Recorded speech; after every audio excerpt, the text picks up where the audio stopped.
नमस्कार. आपण ऐकतोय डॉक्टर सौ कुमुत्ते गोसावी लिखित अरूपे घेतले रूप. परमपूज्य हरिकाका यांचं जीवन दर्शन. आजचं आपलं प्रकरण चाललंय 7वं. अशा उमटती पाऊल खुणा.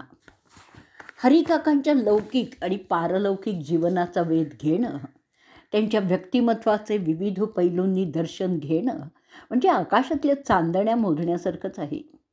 एका अर्थाने हे जीवन सर्वसामान्यांच्या रंगात मिसळतंय असं भासणारं, तर दुसरीकडे कोड्यात टाकणारं, अलौकिकाचं इंद्रधनुष्य तेजाळणारं, मतिगुंग करणारं, अशा या रूपाला शब्द कुंचल्यांनी चितारायचं तरी कसं, हा प्रश्न येथवर केलेल्या त्यांच्या जीवन दर्शनानंतरही शिल्लक राहिलाच आहे. त्यासाठी त्यांनी अनुसरलेल्या विशुद्ध भक्तिमार्गाची वाट एकवार पुन्हा मळल्यास तिच्यावर उमटलेल्या पाऊलखणा तरी गवसतील ही मनाची आस. खरं तर काकांच्या ऐहिक पारमार्थिक जीवनाच्या रंगरेषा भिन्न रूपात उरतातच कुठे. परमार्थाच्या वाटेवर प्रपंचाच्या लक्ष्मण रेषा कुठे मिटून जातात हे तरी कसं शोधणार.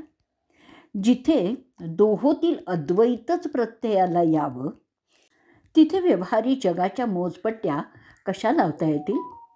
आत्मरूपी रूप रंगले सहज, रिगो निजगुज सते चिले. आत्मरूपाची ओळख त्यांना पटली. परब्रह्मप्राप्तीची तथाकथित कर्मकांड उपासना त्यांनी आपल्या मनाला कधी स्पर्शूही दिली नाही. भक्तिगंगेचं पावित्र्य राखण्यासाठी त्याला सदाचाराची जोड कशी द्यावी, माणसाचं माणूसपण कसं टिकवावं, हा स्वजीवनाचा आदर्शच त्यांनी घालून दिला. जन्मोनी संसारी झालो त्याचा दास, माझा तो विश्वास पांडुरंगी, या धारणेने त्यांच्या वृत्ती जोपासल्या गेल्या. भक्तीची पेठच त्यांच्या दरबारात हरिमंदिरात उभारली गेली आणि तिथे येणाऱ्या अनेक लोकांनी काकांच्या व्यक्तिमत्वाच्या विविध कडा कोणी बाह्यचक्षूंनी तर कोणी अंतःचक्षूंनी न्याहाळल्या. अंतःपटलावर त्यांची उमटलेली प्रतिबिंब याच त्या पाऊलखुणा आहेत. संचिताचं लेणं, पूर्वसंचिताचं लेणं लिहून जोडीला पुण्यशील जोशी घराण्यातल्या सुसंस्काराची शिदोरी घेऊन हरिकाकांचा जीवन प्रवास सुरू झाला. मूळचं भावनाकुलमन दत्त गेल्यानंतरही दोन्ही घराण्यांशी प्रेमानुबंध राखू शकलं. लौकिकाला सामोरं जाऊन पारलौकिकाची वाट अनुसरू शकलं. अनुवंश, संस्कार, शिक्षण, सहवास यांनी या व्यक्तिमत्वाची जडणघडण होत असल्याच्या खुणा जरी त्यांच्या लौकिक जीवनात विखुरलेल्या जाणवत असल्या ना, तरी त्यांची आंतरिक वीण काही आगळ्याच धाग्यांनी वेढली जात होती. त्याची चाहूल त्या मनाला तरी कितपत लागली होती ते एक हरीच जाणे. बालवयापासून या मनाने सुसंस्काराची जपवणूक केली, नीतीची कास धरली आणि त्याच वाटेने दुसऱ्यांनीही जावं म्हणून कटाक्षही बाळगला. सत्यप्रियता, स्पष्ट वक्तेपणा, अन्यायाचा प्रतिकार करण्याची वृत्ती, निर्भयता, कार्यप्रवणता, श्रमाची प्रतिष्ठा, सर्व समभाव, ज्ञानदालसा, प्रयत्नांची पराकाष्ठा, प्रेमभक्ती, डोळस श्रद्धा, कुटुंबवत्सलता आदी संस्काराची बीजं आपल्या मनात पेरली. त्यांना आलेली कृतीची रोपटी चिकाटीने जिव्हाळ्याने जोपासली. सदाचाराचं सद्विचारांचं खतपाणी घालून ते वाढवली आणि आज ती सदा बहरणाऱ्या सदाफुलीच्या पूर्ण रूपात आपल्यासमोर आहेत. हेच या व्यक्तिमत्वाचं आगळं वेगळेपण आहे. समाजात वावरताना माणसाला स्वाभिमानाने जगता यावं, स्वतः प्रेमस्वरूप राहून प्रेमभक्ती मार्गावर सर्वांनाच नेता यावं, हीच या मनाची अतीव तळमळ. त्यासाठी जनतोची जनार्दन हे मानूनच त्यांच्या सेवेचं अखंड व्रत या मनाने स्वीकारलं आणि जनसेवा हीच ईश्वर सेवाही मानली. सामान्यातल्या सामान्य जनांनाही आत्मसुखाचा ठेवा सहज उपलब्ध व्हावा म्हणूनच लोकांती या मनाचा प्रवास सुरू झाला. त्याची चाहूल मात्र कोणाला कधी लागू दिलीच नाही. पण कस्तुरीचा सुगंध लपवून किती आणि कसा लपवणार. जनता जनार्दनापर्यंत तो केव्हा पोचला हे कळलंच नाही. त्यांच्याकडे येणाऱ्या लोकगंगेचा प्रवाह सुरू झाला. कोणीही त्यांच्याकडे धाव घ्यावी, लौकिक पारलौकिक सुखाची प्राप्ती करून घ्यावी, ऐहिक सुखाची आस ठेवणारी मंडळी अधिकच होती. आणि हेच मन त्यांच्याकडे येणाऱ्यांच्या भौतिक सुखासाठीही तितक्याच आंतरिक ओलाव्याने आणि तत्परतेने झटत असत. त्या सुखांनी तृप्त झाल्यानंतर तरी त्यांना पारलौकिकाची ओढ लागेल, ते परमार्थ मार्गाकडे वळतील, आलेल्यांपैकी कोणी आत्मसुखाचा लाभही घेतील अशी आशा या मनाला नक्कीच लागून राहिली असेल. जाताना सद्विचाराचा एखादा तरी तुषार झेलून आलेली माणसं परतत असतील. तो एक तुषारही त्यांच्या मनात माणुसकीचा ओलावा कायम राखेल तरच आत्मसुखाची वाट त्यांना दूर नाही, अशी ग्वाही हे मन त्यांना देत राहतं. विवेक, वैराग्य, आत्मसंयम, चित्तशुद्धी ही योगाची प्राथमिक अधिष्ठानं भक्तिमार्गाने प्राप्त करता येतात असा दिलासा येणाऱ्या साधकांनाही देत राहतं. सर्वानुभूती ब्रह्मभाव. हरिमंदिर सर्वांसाठी सदैव खुलं असल्याची अनुभूती आजवर तिथे येणाऱ्या सर्व धर्मयांनी घेतलेलीच आहे. हिंदू, मुसलमान, ख्रिश्चन, जैन, बौद्ध इत्यादी सर्व धर्माचे लोक तिथल्या व्यासपीठावर एकत्र येतात, परस्परांशी प्रेमाने वागतात, आपला धर्म सांभाळून हरिकाकांच्यावरच श्रद्धा ठेवतात आणि त्यांना आपलंच मानतात. कोल्हापूरचे जैन धर्मीय श्रीयुत आप्पासाहेब चौगुले म्हणतात, मी 1972 सालापासून काकांच्याकडे जातोय. तेव्हापासून मला ते कोणी वेगळे वाटतच नाहीत. उलट कोणत्याही धर्मक्षेत्राला गेलो तरी जळी स्थळी दिसावेत तसे मला सर्व ठिकाणी हरिकाकाच दिसतात. त्यामुळे कोणत्याही संकटात त्यांचं नुसतं स्मरण केलं ना तरी ते आपल्या पाठीशी उभे आहेत ही भावना मनाला बळकट करते. हत्तरगीच्या हरिमंदिराची उभारणी होताना त्या कामी जमलेल्या भक्तात सर्व धर्मीयांच्या स्वेच्छेने, श्रद्धेने, सेवाभावाने असणारा सहभागही त्या दृष्टीने बोलकाच आहे. गोकुळाष्टमीच्या दरवर्षी होणाऱ्या उत्सवात यांचं मूर्तिमंत दर्शन घडतं आणि उत्सवासाठी भक्तिप्रेमाने गुळाची ढेप घेऊन येणारे हरिजन गृहस्थ काय, काकांची शस्त्रक्रिया यशस्वी व्हावी म्हणून प्रार्थना करणाऱ्या ख्रिश्चन परिचारिका काय, किंवा काकांना आवडणारी भजनं आळवणारा मुसलमान गृहस्थ श्री सय्यद मामलेदार काय, हरिभक्तीच्या रंगमंचावर सारे एकाच भावाने भारलेले. काकांकडून एकदा ग्रीन सिग्नल मिळाला ना की आयुष्याची पुढील वाटचाल सुकरपणाने करणारे काकांसाठी सर्व ब्रह्मरूपच होते. प्रवासातून लोकसंपर्क. प्रवासातून काका सतत लोकसंपर्क साधत असतात. वेगवेगळ्या प्रांतातल्या लोकांच्या समस्या आस्थेने समजून घेऊन त्यावर उपाय सुचवतात. ज्यांच्यावर त्यांची कृपादृष्टी वळते, मग तो रस्त्यावरील एखादा भिकारी जरी असला ना तरी ते त्याला जवळ बोलावून घेतात. 2 जून 1983 रोजी पैठणला ते गेले असताना गोदावरीच्या काठी भीक मागणाऱ्या एका गृहस्थाला त्यांनी जवळ बोलावून घेतलं. मंत्र म्हणून कुंकू लावून एक 25 पैशाचं नाणं त्याच्या हातावर ठेवलं. त्याला इतका आनंद झाला की तो आणि त्याच्यासोबत असलेली त्याची पत्नी कितीतरी वेळ ते नाणं कपाळाला लावून घेत होते. कुबेराचं धन जणू काही त्यांना लाभलं होतं. काकांच्या बरोबर प्रवास करणं म्हणजे एक अपूर्व सुखानुभूतीच असते. प्रवासात हसत खेळत ते अनेक विषयांवर चर्चा करतात. लोकसंग्रह. जवळजवळ 7 तपाहून अधिक काळ काका सतत लोकसंपर्क साधित आहेत. एकांतापेक्षा लोकांताची आवड त्यांच्या मनाला फार पूर्वीपासून असल्याचं जाणवतं. समोर येणारा माणूस कोणत्याही जातीचा, धर्माचा, कोशाही प्रवृत्तीचा आणि कुठल्याही परिस्थितीत असू दे, त्यांचं मन त्यांच्याशी संवाद साधूच शकतं. त्यामुळे आजवर हजारो माणसं काकांपर्यंत पोचली आहेत, त्यांच्या सहवासात आली आहेत. त्यांच्या वसुधैव कुटुंबातील एक घटक बनून ती त्यांचीच होऊन राहिली आहेत. हा प्रवाह सतत चालू आहे. येई भाई येथे पाही, घातली ही पाण पोई, धर्मजाती कोणताही भेद ऐसा येथ नाही. कवी यशवंतांच्या शब्दाची या ठिकाणी आठवण होते. अनेक संत महंतांनी, मान्यवर व्यक्तींनी, कलावंतांनी, राजकीय नेत्यांनी, संत साहित्याच्या अभ्यासकांनी, परदेशी पाहुण्यांनी काकांकडे येऊन भेटून त्यांच्याशी विविध विषयांवर चर्चा केलेली आहे.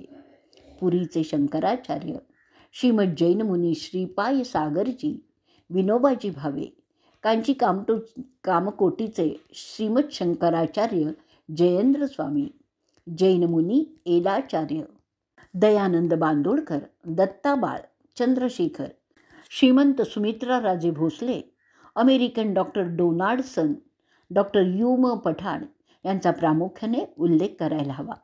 याशिवाय प्रसिद्ध धन्वंतरी, विख्यात गायक, वादक, विद्वान, प्राध्यापक, अभियंते चंद्रकांत मांढरे, अरुण सरनाईक यांच्यासारखे कुशल अभिनेते यांनी त्यांच्याकडे येऊन त्यांच्या भेटीचा लाभ घेतला आहे. काकांच्या सहवासात येणारी माणसं आपला सुखानुभव स्वतःच्या हृदय संपुटात झाकून ठेवतील असंही नाही. त्यांना तो इतरांना सांगावासा वाटतो. त्यातनं काका काय आहेत हे जाणून घेण्याची, त्यांना भेटण्याची इच्छा किंवा जिज्ञासा निर्माण होते. कितीतरी लोक त्यांना प्रथम आजमावण्यासाठी येतात आणि मग काका काय आहेत हे समजण्यापूर्वीच त्यांचे होऊन जातात. आनंद मेळा पूर्वी यमकन मर्डीतल्या मठात आणि आता हत्तरगीच्या हरिमंदिरात गोकुळ अष्टमीचा उत्सव 3 दिवस चालतो. त्यापूर्वी श्रावण वद्य प्रतिपदेला ऋग्वेद संहिता पारायणाचा शुभारंभ कल्लोळच्या श्री अडके गुरुजी यांच्याकडून त्यांच्या घराण्याच्या परंपरेनुसार होतो. गुरुचरित्र पारायण सप्ताह याचवेळी विनू अण्णा दंडगे यांच्या घरातल्या व्यक्तींनी करण्याची प्रथा आहे. त्याचा प्रारंभ काकांनीच केला. हा सोहळा अष्टमीपर्यंत चालतो. अष्टमीला रात्री श्रीकृष्ण जन्म, कीर्तन, भजन असे कार्यक्रम असतात. नवमीला या पठणाचं पारणं होऊन कीर्तन प्रवचनाचा जागर केला जातो. या उत्सवाला हजारो लोक जमतात. 1981 साली 24 ऑगस्टला आम्ही काल्याच्या दिवशी या उत्सवातल्या आनंदाचे धनी झालो. 11 मे रोजी ओंकाराच्या निनादात लाभलेला काकांचा आशीर्वाद आज फळाला आला होता. त्यांच्या आशीर्वादाने प्रकाशित होणारा संत एकनाथांचं स्फुट लेखन हा माझा ग्रंथ काकांच्या चरणी अर्पण करायला त्यांनी दिलेल्या दिवशी आम्ही पोचलो होतो. ग्रंथ समर्पणाचा सोहळा चालू असताना काकांना अर्पण केलेल्या उपरण्यात त्यांनी तो ग्रंथ एका विशिष्ट पद्धतीने ठेवला. त्यावर गळ्यातला हार ठेवून मंत्रोच्चारासह त्याची गाठ बांधली. एका शिष्याच्या हाती देत ते म्हणाले, हे असंच राहू दे, माझ्या पश्चात याचा उपयोग करा. काकांच्या त्या गूढार्थी बोलण्याचा अर्थ नेमका काय असावा हे मला आज तरी कुठं कळलंय. काका अभ्यंग स्नानासाठी निघाले. त्यापूर्वी त्यांना तेल लावण्याचा सोहळा असतो. स्नानानंतर काका मुख्य हॉलमध्ये येतात. तिथे मुख्य देव्हाऱ्यासमोर एक व्यासपीठ तयार केलेलं होतं. त्याच्या मध्यावर एक पाऊलवाट सोडून तिच्या दोन्हीही बाजूंनी शिस्तीने बसलेल्या शांत भाविकांनी फुलून आल्या होत्या. उत्सवाच्या परंपरेनुसार काकांना छाटी, कफनी, फेटा असा वेश चढवण्यात आला. त्यावेळी नाथांनी प्रसादलेल्या पेहरावाकडे बघत मला ते म्हणाले, काय दिसतायत का तुला तुझे नाथ महाराज? त्यांचं ते रूप मी माझ्या दृष्टीत सामावून घेण्याचा प्रयत्न करू लागले आणि त्याच वेळी व्यासपीठावरून आलेले अजिम्या ब्रह्म पाहिरे हे अभंगाचे सूर वातावरणात घुमत राहिले. जेव्हा काकांच्या आज्ञेने नाथ वाङ्मयावर 2 शब्द बोलायला मी निघाले तेव्हा अभंगाचे बोल बदलले होते. अवघेची त्रैलोक्य आनंदाचे आता झालं होतं. नाथ माऊलीच जणू काकांच्या रूपाने त्या ब्रह्मानंदात डोलत होती. काकांची ती निजानंदावस्था बघून सारे सुखावले आणि आज अभंग बनला होता. काका जेव्हा दहीहंडीची वाट चालू लागले तेव्हा दिंडीतल्या लोकांच्या उत्साहाला आलेलं उधाण बघून काकांच्याही हृदयात अशाच प्रेमलहरी उफाळून येत होत्या. त्या लाटा पावलांना पुढे सारीत त्या दिंडीला वाहून नेत होत्या. दहीहंडीजवळ पोचतात काकांचा उत्साह कळसाला पोचतो. नाचू कीर्तनाच्या रंगी अशी त्यांची अवस्था होते. यावेळी सनई, चौघडे, संगीत यांच्या स्वरांच्या दुनियेत आणखीनच रंग भरला जातो. तो साभिनय सादर होणाऱ्या गवळणीतनं. काकांचे एक जुने स्नेही पेंड्याच्या भूमिकेतनं तालासुरांसह आपल्या अंगिक अभिनयाने सर्वांनाच मोहून टाकतात. तेव्हा वार्धक्यातही संचारलेला त्यांचा कलानंद बघून मन खरोखरीच हरखून जातं. काका त्या कलाभक्तीचा आस्वाद घेऊन दाद देत असतात. काकांच्या चैतन्यमयी रूपाचं असंच एक आगळं दर्शन घडतं ते दहीहंडी फोडताना, काल्याचा प्रसाद उधळताना. तो झेलण्यासाठी प्रत्येकजण उत्सुक असतो. दहीहंडीच्या प्रसादानंतर काका अवभृत स्नानाला जातात. गोपाळकाला गोड झाला या आनंदाच्या उर्मीने लोळण घेण्याची आणि नंतर अवभृत स्नानाची प्रथा. पहिल्या 2 दिवसांच्या कार्यक्रमात हा काल्याचा गोड कार्यक्रम समाविष्ट करून संत श्रेष्ठ एकनाथांनी या घराण्यात सुरू केलेला आहे. या स्नानानंतर काका परततात तेव्हा महाद्वारी सौकाकू त्यांना पंचारतीने ओवाळतात. काका दत्त मंदिरात येतात. सेवेकरी त्यांच्याकडून मिळणाऱ्या श्रीफलाच्या प्रसादाची तिथे वाट बघत बसलेले असतात. तिथनं परतण्यापूर्वी खीर, कण्या, आंबील या महाप्रसादाचा लाभ घेऊन आलेल्यांनी परतावं असं काकांचं सांगणं. हा महाप्रसाद बनवण्याची सेवा कोल्हापूरचे श्री माधवराव मराठे आचारी यांना दिली असून रात्रीच्या गॅसबत्तीच्या प्रकाशाचं कार्य सेवा म्हणून गोपाळराव शुक्ल यांच्याकडे गेल्या 24 वर्षांपासून ठेवलेली आहे. आम्हाला परतण्याची घाई असल्यामुळे त्यांच्याकडून प्रसाद घेताना मी त्यांना परतण्याची अनुमती विचारताच ते म्हणाले, आधी महाप्रसाद घ्यावा, गाडी मिळेल. घड्याळात बघितलं तर 4 वाजून गेलेले. हत्तरगी ते सातारा सुमारे 200 किलोमीटर एवढं प्रचंड अंतर तोडून रात्री 8:20ची कोल्हापूर औरंगाबाद एसटी गाठायची होती. बरेचसे लोक अस्वस्थ झाले होते. महाप्रसाद घेऊन आम्ही परतलो. विशेष म्हणजे आमची 8:20ची गाडी काही चुकली नाही. कोणत्या वेगाने आपण आपल्या गाडीतनं आम्हाला सातारला पोचवलं हे डॉक्टर पेंढारकर यांना तरी कुठे कळलं होतं. आमची वाट बघत बसलेल्या बापू काकांना मात्र ते कळलं असावं. त्यांचा निरोप घेताना सद्गदित स्वरात ते म्हणाले, हरिलीला कोण जाणे. कर्मयोगी. लौकिक जीवन साफल्याशिवाय सामान्य माणसाचं मन परमार्थ मार्गावर स्थिर होत नाही. ही मानवी मनाची मर्यादा काकांनी हेरली आहे. सतत कार्यरत राहण्याचा संदेश ते त्यांच्याकडे येणाऱ्यांना सदैव देतात. तो त्यांच्यासाठीच असावा. कोणत्या ना कोणत्या मार्गाने लोकांना ते कार्य प्रवृत्त करतात. व्यवहार आणि अध्यात्म यांची सांगड घालून देतात. कोणताही विषय किंवा चर्चा याबाबत वितंडवाद, वायफळबोळ न करून इतरांच्या मताला बाजूला सारून निरर्थक वेळ ते कधीही खर्ची घालत नाहीत. आलेल्या व्यक्तीला तिचं काम काय आहे ते तिला सुचवतात. काम झालं की लगेच जायलाही सांगतात.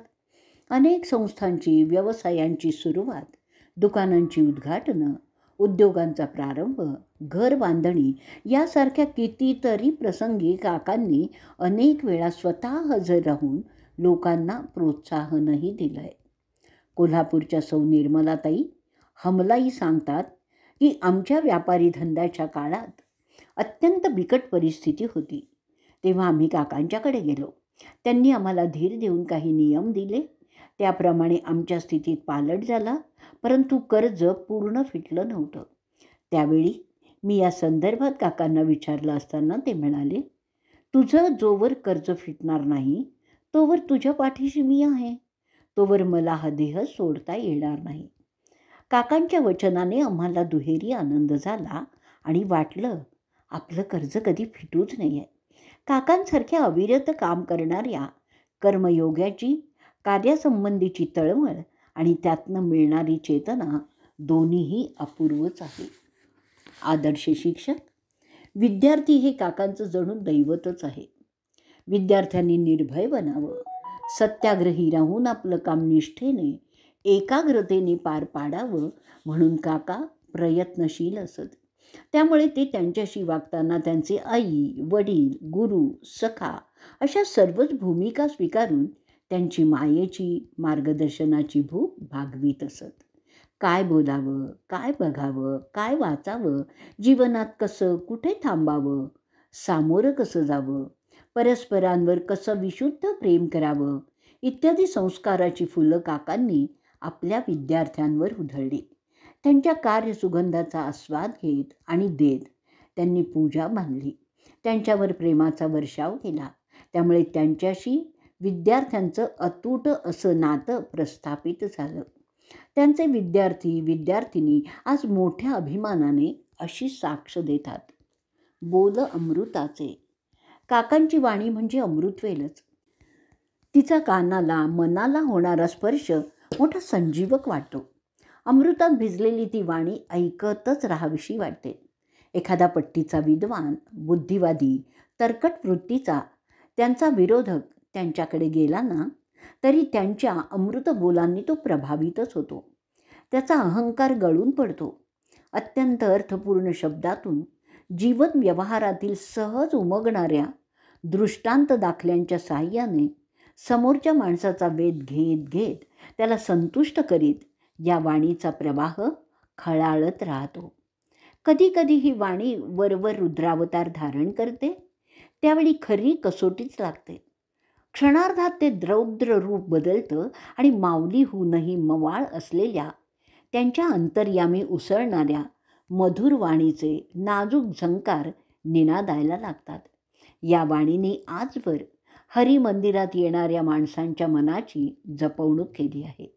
त्यांच्या मनांच्या कडांकडा शोधून त्यावर असणाऱ्या बारीक सारीक जखमांवर फुंकरही घातली आहे. हा जणू या वाणीचा नित्यधर्मच आहे. हृदय परिवर्तनाची कला. आपल्याकडे येणारी व्यक्ती जर अज्ञानी असेल तर तर सूर्यकिरणाप्रमाणे आधी तिच्या मनातील अज्ञान अंधकार काका दूर सारतात. ज्ञानी असेल तर तर त्यांच्या ज्ञानाला डोळस भक्तीचा ओलावा आहे की नाही ते शोधतात. अहंकार असेल तर त्याचा अहंकार गळून पडल्याशिवाय त्याला जवळ करीतच नाहीत. त्यांचा विरोधक आला तरी ते तितक्या तटस्थपणे त्यांची मतं विचारात घेतात. कोणी तरकट बुद्धिवादी आला तर त्यांचं म्हणणं प्रथम ते शांतपणाने ऐकून घेतील आणि नंतर त्याला असे काही मार्मिक प्रश्न विचारतील की त्याच्या मनातलं तरकट मावळूनच जावं, त्याचं समाधानच व्हावं. वयाच्या 12व्या वर्षापासून काकांच्या सहवासात असलेले कोल्हापूरचे चिनू भोसले म्हणतात, चित्रकार बाबा गजवर यांच्याबरोबर बालपणी काकांच्याकडे मी गेलो होतो. त्यापूर्वी मला कोणत्याही संताकडे किंवा सत्पुरुषांकडे जाऊन त्यांचा आशीर्वाद घ्यावा असं वाटलंच नव्हतं. एक प्रकारचा संतांविषयीचा दुरावा तर माझ्या मनात होता. त्यामुळे काकांच्याकडे गेल्यावर मी लांब एका बाजूला जाऊन उभा राहिलो. केवळ बाबांच्या इच्छेखातर मी तिथे गेलो होतो. काकांनी तेव्हा अशा काही जिव्हाळ्याने मला जवळ बोलावून घेतलं. माझ्या शिक्षणाची, माझ्या कलागुणांची चौकशी अशा मायेने ओथंबलेल्या शब्दांनी केली की त्या क्षणापासूनच काका माझेच झाले. गेली 28 वर्ष मी काकांच्या कुटुंबातील एक व्यक्ती म्हणून त्यांच्याकडे हक्काने जातो. जीवन हेच तत्त्वज्ञान.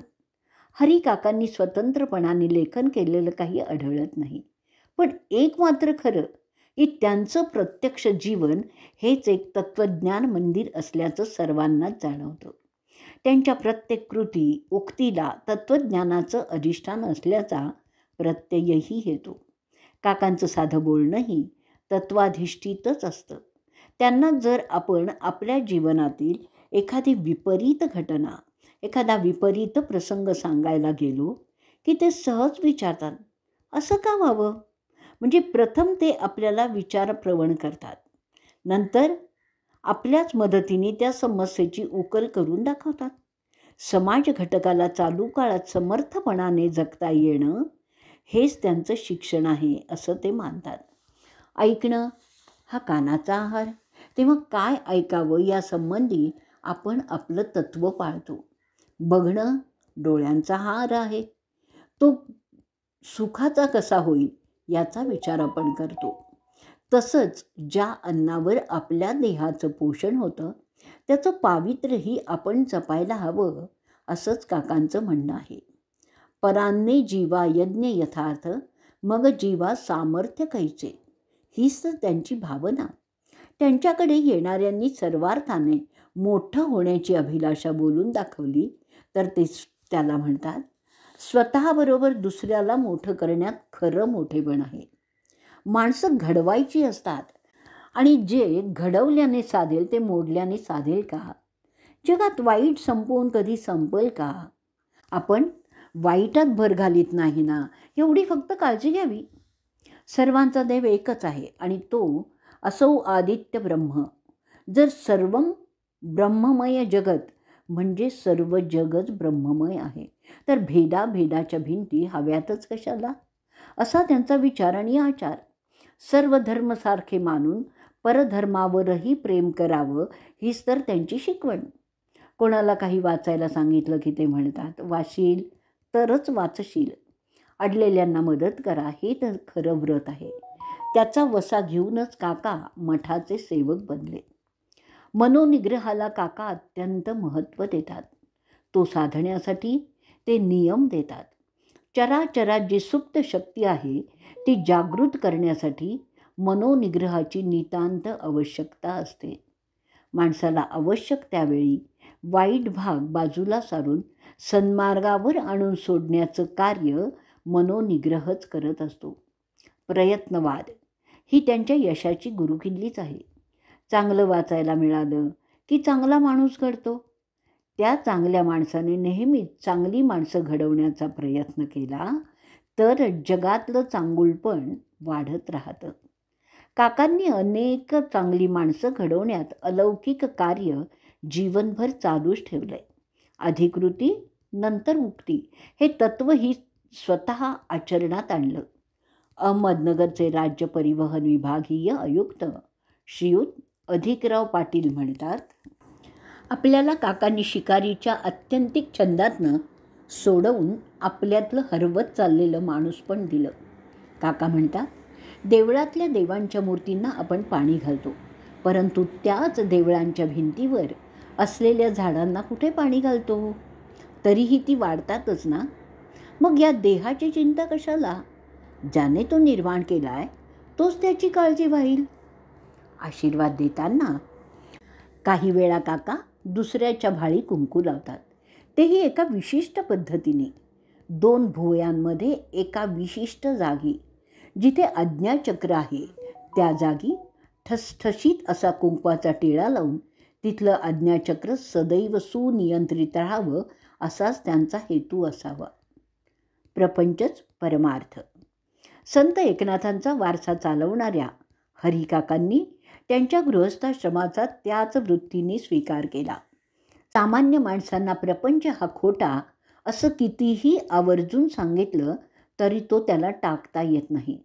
मग जर प्रापंचिकांना परमार्थ मार्गावर आणून सोडायचं असेल, प्रपंचात राहूनही परमार्थ साधता येतो असं सांगायचं असेल तर त्यासाठी आधी नेटका प्रपंच करायला हवा. या भावनेने नाथांसारख्या संसारी संतांनी त्याचा त्याग केला नाही. काकांना तोच आदर्श अभिप्रेत आहे. प्रपंचातल्या बारीक सारीक सर्व जबाबदाऱ्या काकांनी वेळोवेळी समर्थपणे पेलल्या. आपल्या कर्तव्यात कुठेही कधीही कसूर राहू न देता प्रापंचिक समस्यांना नेटाने ते सामोरे गेले आणि आजही जात आहेत. परंतु प्रपंचात राहून त्यांच्या अंतर्मनाने आत्म्याने परमात्म्याशी असं काही अनुसंधान साधलं की ब्रह्म परब्रह्माशी तादात्म्य पावलं. विशुद्ध भक्तीच्या बळावर नामसंकीर्तनाच्या साह्याने त्यांनी ते साधलंय. देहाने प्रपंचात वावरणारे काका आणि आत्मरूपाने परमात्म स्वरूपात ते विरून गेलेले काका यांच्यातलं हे अद्वैत समजून घेतलं तरच त्यांनी साधलेल्या प्रपंच परमार्थातील अद्वैताचं दर्शन घडू शकतं. त्यातलं रहस्य उलगडत जातं. प्रपंचाला हळूहळू का होईना पण भगवंताकडे वळवता आलं पाहिजे. त्यासाठी सर्वप्रथम आत्मरूपाला ओळखायला हवं. भगवंतावर भार ठेवून भक्तीने प्रपंचाची वाटचाल करीत राहिल्यास तो परमेश्वर आपली संगत पंगत सोडितच नाही. प्रपंचच परमार्थ बनल्यावर सुखाचे व्यवहारी सुखलाभ झाला, आनंद कोंदला मागे पुढे. संत तुकोबांची ही अनुभूती काकांनी पूर्णत्वाने घेतली. अष्टावधानी घडणाऱ्या प्रत्येक घटनेकडे आणि एकाच वेळी येणाऱ्या अनेक व्यक्तींकडे काकांचं बारीक लक्ष असतं. त्यांच्याशी ते अनेक विषयांवर बोलत असतात. बोलताना उपनिषद, श्रीमद भगवद्गीता यावरील भाष्य, संतवचनं, दोहे, अभंग यांचा प्रवाह सतत चालू असतो. ऐकणाऱ्यांना धार्मिक, सामाजिक, राजकीय, आर्थिक, कौटुंबिक, वैयक्तिक इत्यादी अनेक समस्यांवर मार्गदर्शन मिळत असतं. विशेष असं आहे की ऐकणाऱ्या प्रत्येकाचे प्रश्न भिन्न असूनही त्यांची उकल सहजपणे करण्याचं काकांचं कौशल्य पाहण्यासारखंच असतं. संत ज्ञानेश्वर, नामदेव, एकनाथ, तुकाराम, रामदास, अक्कलकोट स्वामी यांच्या तत्त्वज्ञानाला त्यांनी नुसतं अनुसरलं नाही, तर त्यातलं मर्म जाणून घेतलं. त्याचा सामान्य माणसांच्या उन्नतीसाठी कसा उपयोग करून घेता येईल ह्याचं अचूक नियोजन त्यांच्याकडेच असतं. खरं तर हा एक संशोधनाचा विषय होऊ शकेल. आवडीनिवडीतील हंस क्षीर न्याय. माणसांना जवळ करून त्यांना समाधानी बघण्याची काकांना भलती आवड. त्यामुळे त्यांनी आयुष्यभर माणसंच जोडली आहेत. या आवडीतनं जिवलग सवंगडी त्यांनी लहानपणी जोडले. अडीअडचणीत, सुखदुःखात त्यांच्याबरोबर असणं ही त्यांची त्यावेळेपासूनचीच वृत्ती. आपली ही वृत्ती काकांनी या वयातही टिकवली आहे. प्रथम माणसं जोडण्यासाठी आणि नंतर त्यांना घडवण्यासाठी झिजणं हा या चंदनी देहाचा मंत्र आहे. वृत्ती तदाकार बनवणारे, भावसमाधी लावण्याचं सामर्थ्य असलेलं भजन संगीतही काकांना अतिशय प्रिय आहे. भजन त्यांच्या मनाचा तर विसावाच आहे. आपली ही आवड त्यांनी स्वतःपुरतीच मर्यादित न राखता त्या निमित्ताने अनेक संगीत विशारदांना बोलावून त्यांच्या कलासाधनेचं मनपूर्वक कौतुकही केलं आहे. बालगंधर्वांपासून ते नूतन गंधर्वापर्यंतच्या नामवंत गायकांनी हरिदरबारात हजेरी लावून काकांच्याकडून दाद घेतली आहे. वेद, उपनिषद, संत साहित्य यांची ते पारायणं करून घेतात. आपल्या भारतीय संस्कृतीतल्या या मौलिक ठेव्याचं आपण हृदयकुपीत जतन करायला हवं आणि त्यातल्या मार्गदर्शक तत्वांना समजून घ्यायला हवं असंच त्यांना वाटतं. आपल्या संस्कृतीबद्दल त्यांना अभिमानच आहे. आपला देश, आपला धर्म, आपला समाज यांच्याशी असलेलं आपलं नातं स्मरणात ठेवून माणसांनी वागायला हवं असंच त्यांचं वागणं, सांगणं. जो देशाची, समाजाची सेवा करील तोच त्यांना प्रिय. वैद्यकशास्त्राचीही त्यांना जाण आहे. अनेक डॉक्टर्स, वैद्य, हाकीम यांनी त्याबाबत काकांशी चर्चाही केली आहे. त्यांना औषधोपचाराची बारीक सारीक माहिती आहे. त्याचा उपयोग त्यांनी लोकांसाठी कितीतरी वेळा केला असल्याचं आणि त्याचा गुण आल्याचं सांगणारी पुष्कळ मंडळी आहेत. काका तो एक छंदच मानतात. प्रेममय सत्यधर्म. धर्म ही माणसाची अंतःप्रेरणा आहे. ती त्याच्या कल्याणातनं उदयाला येते.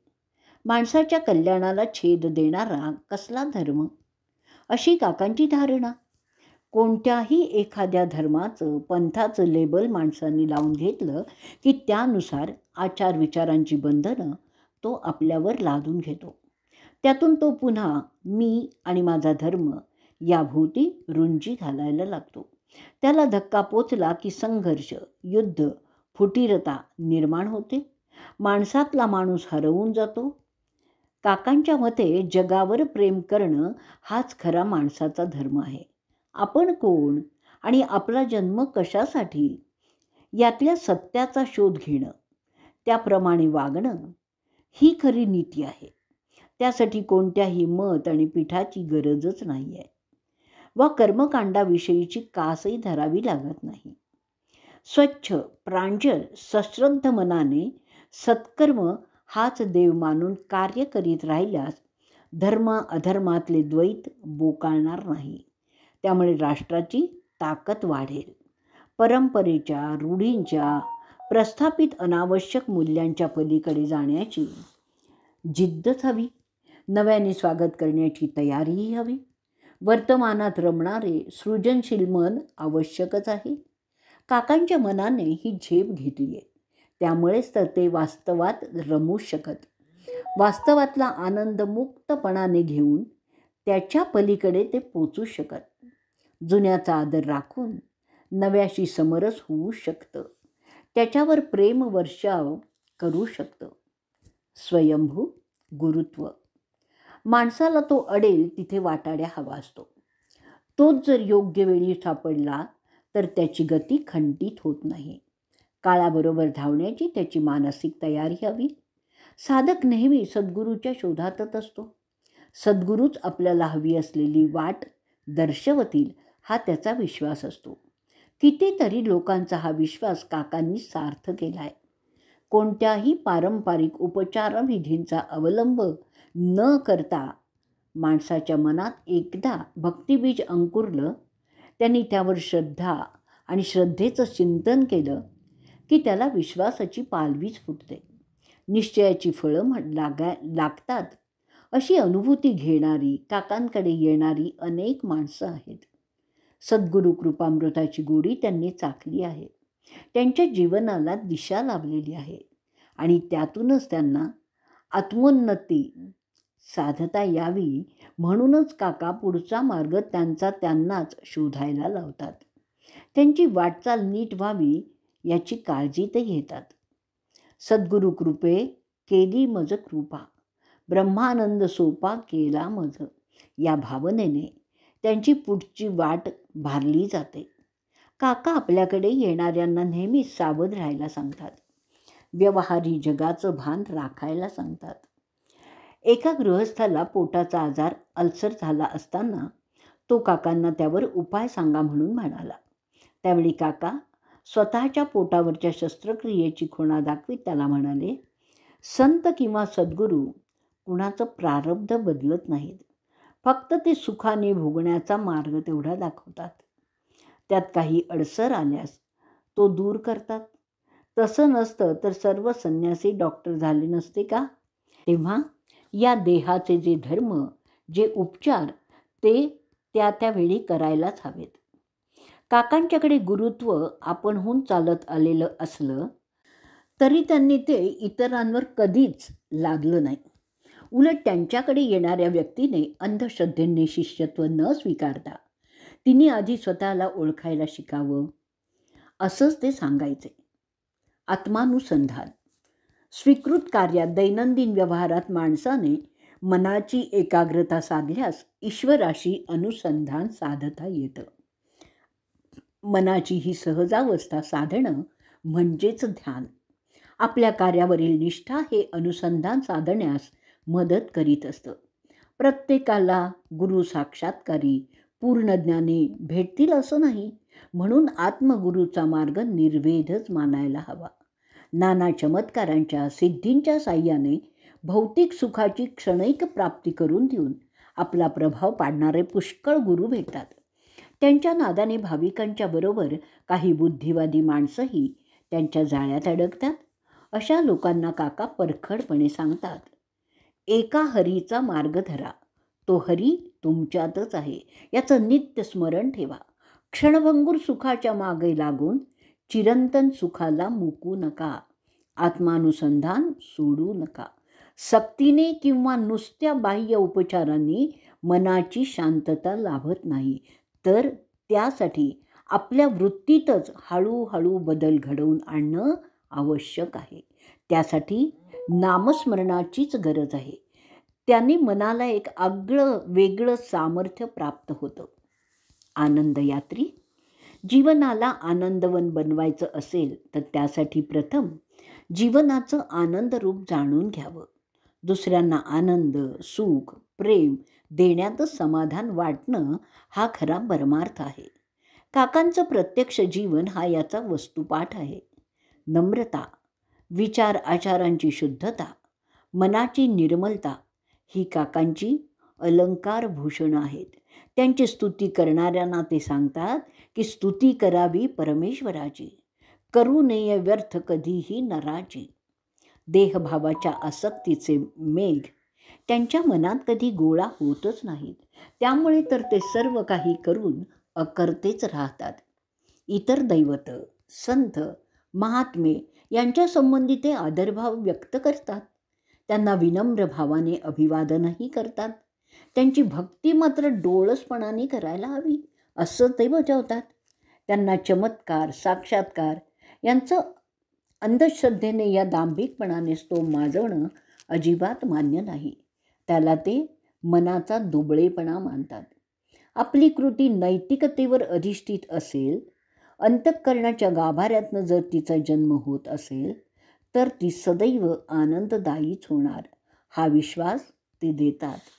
स्त्रियांसंबंधी नीती अनीतीच्या आणि स्वातंत्र्याच्या ज्या पारंपरिक कल्पना समाजात रूढ आहेत त्या पलीकडे जाऊन त्यांना भक्तीचा असलेल्या कलागुणांचा आविष्कार करण्याची समान संधी द्यावी अशी काकांची भूमिका असते. स्त्री पुरुष चारित्र्याच्या कल्पना म्हणजे एकाच नाण्याच्या दोन बाजू आहेत असंच ते मानतात. त्यामुळे त्या मर्यादा सांभाळून स्त्रियांनी आपली सर्वांगीण अशी उन्नती साधावी, धावत्या जगाबरोबर राहावं असंच ते सांगतात.